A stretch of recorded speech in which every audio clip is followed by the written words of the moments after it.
de la mañana con 20 minutos, pongan mucha atención a la siguiente situación que se vivió en el Hospital Barros Luco, donde un corte de luz provocó que un equipo médico tuviera que operar a un paciente de alta complejidad con las linternas de sus celulares, ya que a la falta de electricidad se sumó la falla en los equipos de emergencia que abastecen de energía. Una situación muy grave que queremos conocer con más detalle. Estamos ya en contacto con Daniela Valdés, que está además con el vicepresidente del Colegio Médico. Daniela. Hola, muy buenos días. Sí, una situación que va a llevar entonces al ministro de Salud, también las autoridades de este hospital, a dar explicaciones ahí en la Comisión de Salud, entonces por esta situación muy preocupante que se genera y que finalmente termina en lo que ustedes ven en las imágenes, esto que realizan los médicos, finalmente terminar esta intervención utilizando las linternas de sus teléfonos y con todas las complicaciones, porque no solo se había perdido la luz, sino que también luego de esto hay complicaciones con el agua, porque todavía hay una conexión y eso por supuesto genera varias complicaciones en esta intervención. Vamos a partir revisando eso, las imágenes y el ambiente de este episodio registrado en el Hospital Barros Luco. Brutal, casi media hora en pabellón de urgencia sin luz. ¿Qué pasó? Necesitamos más luz y celular. Ahí estaba entonces este ambiente de este corte de luz que no solo los deja además sin luz, sino que además les decía yo que sin agua, que tampoco luego funcionan los generadores y trae varias complicaciones entonces a esta intervención ahí en el Hospital Barros Luco. Vamos a conversar de eso, del estado del paciente y también las complejidades en los hospitales públicos a esta hora de la mañana con el doctor José Miguel Bernucci, secretario nacional del Colegio Médico, quienes hicieron también la denuncia de lo que ocurría ahí en el Hospital Barros Luco. Doctor, bueno, le preguntaba yo cómo estaba el paciente y las complicaciones que trajo este episodio registrado ahí en el hospital. Sí. Hola, buenos días. Sí, efectivamente, la última información que nosotros tenemos es que el paciente se encuentra en estado grave, se encuentra en la unidad de paciente crítico del hospital.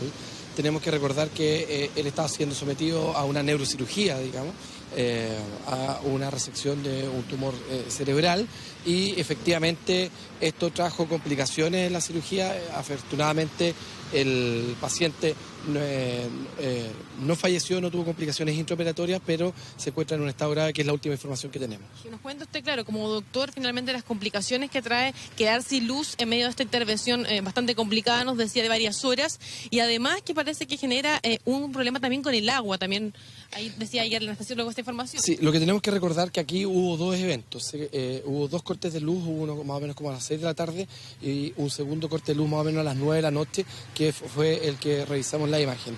En este segundo corte se produce el evento que estábamos revisando recién y es ahí donde al cortarse la luz efectivamente se corta varios de los instrumentales que están utilizando la cirugía, y dentro de ellos lo más importante es el electrobisturí, que es este instrumento que ocupa el neurocirujano para cortar y coagular, o sea, controlar los sangrados que se producen de los cortes.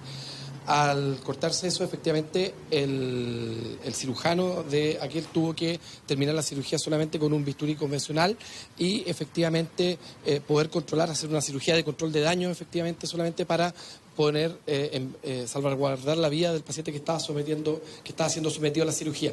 Ahora, aquí mismo quiero destacar el tremendo profesionalismo del equipo médico, de todo el equipo del pabellón del Hospital Barros Luco, porque tuvieron una capacidad para poder enfrentar este tremendo problema que tuvieron, para así, de esta forma, poderle salvar la vida al paciente. Así que, al mismo tiempo que hacemos la crítica, que este es un síntoma más de los problemas que tiene nuestro sistema de salud, a la vez destacar el tremendo recurso humano con el que contamos y felicitar al equipo. Andrea, te escucha el doctor. Sí, doctor, muy buenos días. Claro, afortunadamente en esas condiciones, ¿no? En ese contexto se logró terminar con esta cirugía, pero evidentemente en condiciones que no son y están lejos de ser óptimas. La pregunta es, ¿cómo se explica una situación de estas características? Ha habido un comunicado ya de la dirección del hospital que dice que ningún paciente vio afectada la continuidad de su atención, por cuanto el equipamiento utilizado en las áreas de hospitalizados contaba con la autonomía de operaciones y no se requirió asistencia manual. Pero bueno, vemos, ¿no?, que obviamente esto generó una situación absolutamente increíble en un servicio de salud de la importancia que tiene el Barros Luco. Y la pregunta es, ¿cómo se explica algo así? Sí, mira, la verdad que aquí tenemos varios temas. Los primeros temas es que efectivamente el Hospital Barros Luco es uno de los grandes hospitales que tenemos en Santiago y en Chile. Y efectivamente se dedica a hacer atenciones clínicas de gran dificultad y que son las operaciones probablemente más difíciles y los pacientes más graves que podemos manejar en nuestro sistema de salud. Respecto a la declaración que hace la dirección del hospital, tenemos que recordar que los hospitales tienen áreas disímiles de complejidad. Es así como el área menos compleja, como la área ambulatoria y las hospitalizaciones básicas. Efectivamente, ellos pueden no tener problemas en la continuidad de su atención, ya que la cantidad de maquinaria o la cantidad de tecnología que ellos ocupan son menores. Pero tenemos otras áreas, como son las unidades de paciente crítico, como la unidad de pacientes intermedios, como la unidad de pacientes monitorizados o incluso pabellón, donde efectivamente, si las máquinas no están cargadas o la batería no está funcionando, efectivamente puede verse interrumpida, como fue en el caso de que tenemos información. ¿Verdad? Claro. Ahora, lo otro es que tenemos la continuidad de la energía eléctrica se salvaguarda, o más que esa salvaguarda, se instala en un tema que es la acreditación institucional. Hay que recordar que con la Ley de Calidad del año 2005, las instituciones públicas y privadas tienen que someterse a un proceso de acreditación donde se salvaguarda la calidad, y más que la calidad es la seguridad del paciente. Y ahí hay un punto donde todas las instituciones están obligadas a tener un background o un backup eléctrico, ¿no es cierto?, y los protocolos necesarios para que esto no funcione. Claro. Lo más probable, el Hospital Barro estaba acreditado y por lo tanto lo más probable es que exista este protocolo.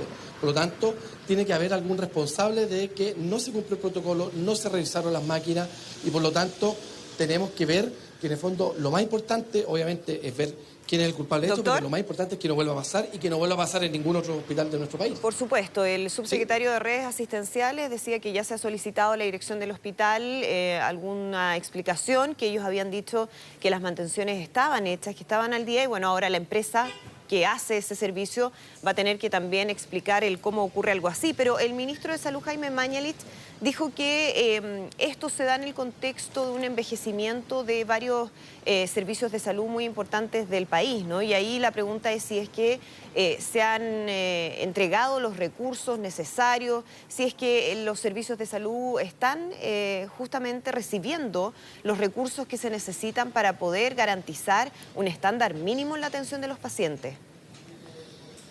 Claro, efectivamente, esto nos vuelve al tema que nosotros venimos hace meses como colegio médico reclamando y haciendo presentes a las autoridades. Esto es un síntoma más de los problemas que tiene nuestro sistema de salud. Hay unas declaraciones, ¿no es cierto?, hace algunas semanas del ministro Mañalich, donde decía que teníamos uno de los mejores sistemas de salud del planeta. Y nosotros veníamos reclamando sobre los problemas de falta de insumos, sobre los problemas de recursos humanos que tenemos, y ahora vemos que esto es un problema del recurso físico. Efectivamente, nuestros hospitales, tenemos tremendos hospitales que están muy envejecidos. La mayoría de los nuevos hospitales que se han construido son para reponer infraestructura antigua y por lo tanto estamos muy al debe en cama, estamos muy al debe en estructura física, pero efectivamente aquí lo que tenemos es que estos son síntomas de la falta de recursos crónica que tenemos en nuestro sistema de salud. Ayer nuestra presidenta decía cuánta más indolencia necesitamos o cuánto más pacientes con complicaciones o incluso fallecidos necesitamos para que las autoridades puedan poner los recursos a disposición de la gente. El tema es si solo un problema de recursos o si hay un problema de gestión también, y se lo pregunto porque el propio ministro Jaime Mañalich ha dicho que en algunos casos de hospitales tiene que ver con problemas de la administración o de la dirección de ese hospital. Y lo llevo a otro caso que también ha estado obviamente en el centro de los cuestionamientos o la discusión en el último tiempo, que es lo que ha ocurrido, por ejemplo, en el Hospital Gustavo Frique, ¿no?, donde ha habido problemas serios de entrega de medicamentos y de tratamientos que son fundamentales para la vida de los pacientes, algunos de ellos, por ejemplo, con leucemia, que no han recibido los tratamientos en el momento oportuno y que eso, de acuerdo a un informe que se dio a conocer hace algunos días, estaría ya teniendo repercusiones importantes. ¿Qué hay detrás de eso, de los problemas de gestión que denuncia el ministro Jaime Mañalich? O sea, a ver, efectivamente tenemos problemas de gestión, efectivamente la gestión ha ido mejorando con el tiempo, pero aquí el problema que tenemos es que es primero el gato del ratón. Efectivamente, para mejorar la gestión los centros necesitan inversiones. Ahora, cuando usted le echa la culpa solamente a los problemas de gestión serían casos aislados. O podría ser en el Frique, o podría ser en El Salvador o en el Barro Luco. Pero aquí lo que tenemos es que nuestro sistema transversalmente está con problemas. Nosotros hicimos las denuncias 2 meses antes del 18 de octubre, ya por la falta de insumos crónica que teníamos. Ya se habían suspendido 300 cirugías en el hospital de Valdivia antes del 18 de octubre, y solamente porque no había los insumos necesarios para realizar la cirugía. Nosotros, 1 mes antes del 18 de octubre, ya habíamos hecho la denuncia de falta de insumos en la posta central, donde teníamos pacientes prácticamente hospitalizados 3 semanas porque no teníamos los instrumentales para colocar una sonda de alimentación para pacientes postrados. Entonces, efectivamente, tenemos problemas de gestión, eso lo reconoce todo el sistema de salud, pero aquí tenemos un problema de financiamiento donde el grueso de la población, el 80% de la población que se atiende con FONASA, recibe solamente el 45% de los recursos de salud del país. Entonces, tenemos un problema de financiamiento, de desfinanciamiento crónico, y que más encima las autoridades la solución que hacen es traspasar mayor recursos al sector privado y no invertir en nuestros hospitales, donde vemos que se corta la luz y finalmente los pacientes son los afectados. Doctor, le preguntaba yo si es que ustedes que hicieron pública esta denuncia han recibido otras, quizás en el mismo recinto, en otro recinto, igual el llamado también a la gente que trabaja al interior y que finalmente son quienes registran este episodio. Sí, efectivamente nosotros tenemos casos, o sea, la persona que ya llevamos algunos años trabajando en salud pública, efectivamente tenemos casos.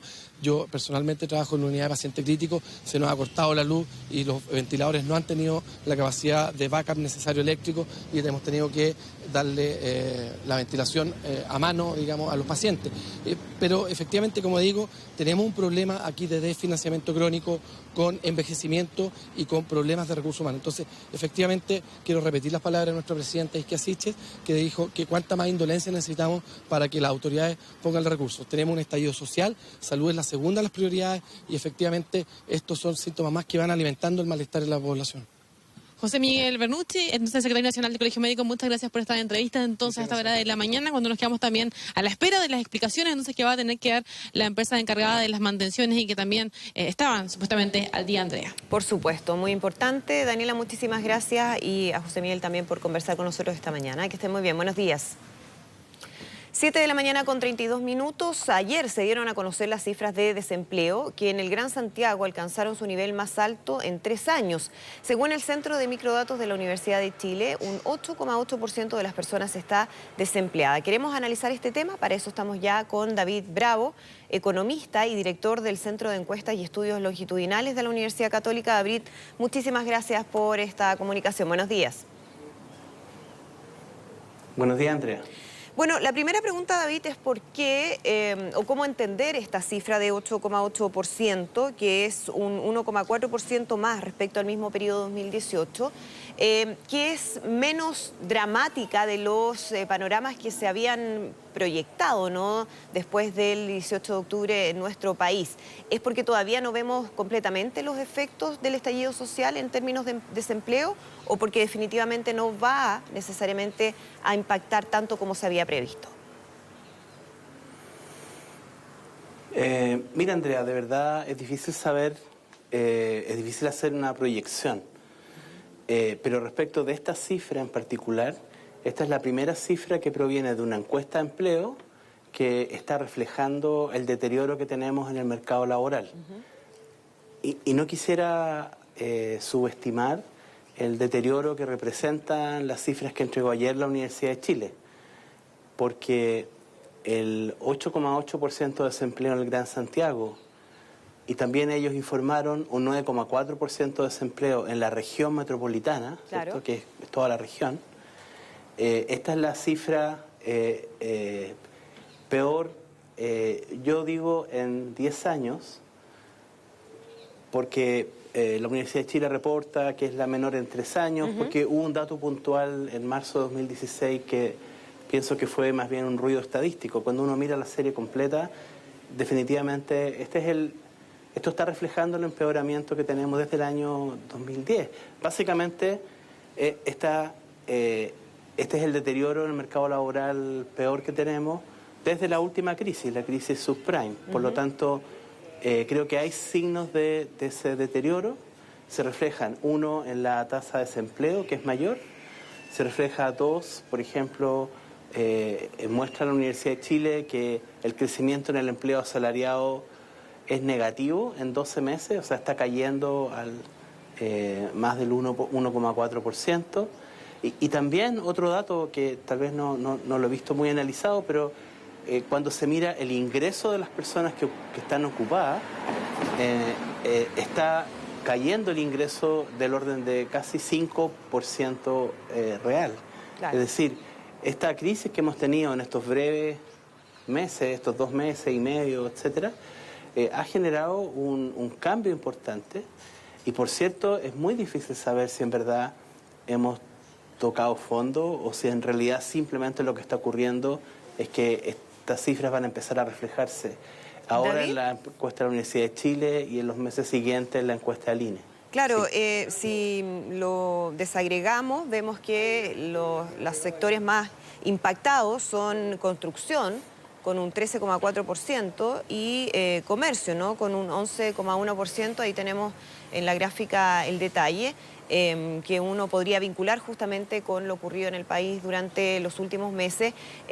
¿Cuánto ha contenido esta cifra el empleo informal? Porque entiendo que hay un crecimiento también de eso, lo que ha hecho que evidentemente la cifra no haya sido más alta de la que estamos registrando. Exacto, la caída en el empleo asalariado que muestra la encuesta fue compensado por un aumento en el empleo por cuenta propia. Y entonces eso es lo que está básicamente haciendo que en términos generales el empleo en 12 meses esté cayendo levemente. Pero la contrapartida de eso también es lo que mencioné, ¿cierto? Que si uno toma los ingresos de estas personas, los ingresos están cayendo. Porque evidentemente las personas están pasando a una situación más precaria. Eso es lo que están mostrando las cifras hasta este minuto. Hay que recordar que estos son datos que están asociados a la segunda semana de diciembre. Exacto. Y por lo tanto en ese sentido también es preocupante, en particular porque el crecimiento del empleo ha estado siempre ligado a la actividad económica. Entonces a los chilenos, a las chilenas nos debería preocupar cuando la economía crece, porque hay una correlación muy directa entre eso y la situación luego en el mercado laboral. David, desde el Centro de Microdatos se analizaba que, claro, efectivamente el estallido social ha tenido un impacto, pero que la situación del mercado laboral está débil desde antes, ¿no? Y mencionan junio de 2018, y que no ha reaccionado como se esperaba a las medidas de reactivación que se ha impulsado desde el gobierno. ¿Qué pasa con eso? ¿Cuál es la evaluación que se puede hacer al respecto? Bueno, yo discrepo de lo primero Ya. Y de lo segundo sí estoy de acuerdo. O sea, creo que efectivamente el mercado laboral, tuvimos esta discusión antes del 18 de octubre, de que en verdad las encuestas, el INE y la encuesta de la Universidad de Chile incluso, venían mostrando películas distintas a la que mostraban los registros administrativos, que son censales, no son muestrales. Por lo menos para el mercado laboral formal estaban subestimando de manera importante el ritmo de crecimiento de empleo. Pero eso fue hasta el 18 de octubre. ¿Qué es lo que va a pasar ahora con esos empleos en los registros administrativos? Lo que vamos a saber cuando esos registros empiecen a salir. Por lo tanto, lo que a mi juicio la encuesta de la Universidad de Chile está mostrando es un deterioro importante que tiene una consecuencia, tiene una causa evidente. Perfecto. Y respecto de aquello también, y creo que a diferencia, y por eso hago la comparación con el año 2010, cuando estábamos justo en los meses posteriores a la crisis subprime, y entonces hago esa comparación porque en Chile las crisis que hemos tenido y que han afectado el empleo cuando hemos tenido alto desempleo han sido crisis internacionales, ¿cierto? La crisis subprime, antes la crisis asiática, la crisis en mediados de los 80. Y Chile, frente a esa situación, lo único que puede hacer es navegar. Esto es como un mar que está muy agitado y por lo tanto solo queda navegar, porque la crisis no depende de nosotros. Claro. En esta oportunidad, la caída en la actividad económica no tiene nada que ver con lo externo, tiene que ver con nosotros, tiene que ver con nosotros como país, con la forma como hemos podido y no podido procesar nuestras diferencias las demandas que tenemos, ¿cierto? Y por lo tanto la causa es interna, no es externa. Lo que corresponde, por lo tanto, no es solo, comillas, navegar, como se ha hecho en otras crisis. La solución no es la misma. Perfecto. Y una forma de atacar de manera directa esa crisis es precisamente tratando de generar un ambiente en el que tengamos un poco más de acuerdos ahora. Y por eso me preocupa, ¿cierto? Porque hay empleos en juego, hay ingresos en juego de las personas. Me preocupa que la gente se vaya, los que tienen que llegar a acuerdos, ponerse de acuerdo en todo, se vayan de vacaciones y digan, bueno, esto lo vamos a dejar para marzo. O sea, lo dejamos para marzo, la causa del deterioro del mercado laboral va a seguir ahí y se va a profundizar. Entonces, ojalá se pueda tener el sentido de urgencia que requiere este momento. De todas maneras. David Bravo, muchísimas gracias por conversar con nosotros esta mañana. Que estén muy bien, buenos días.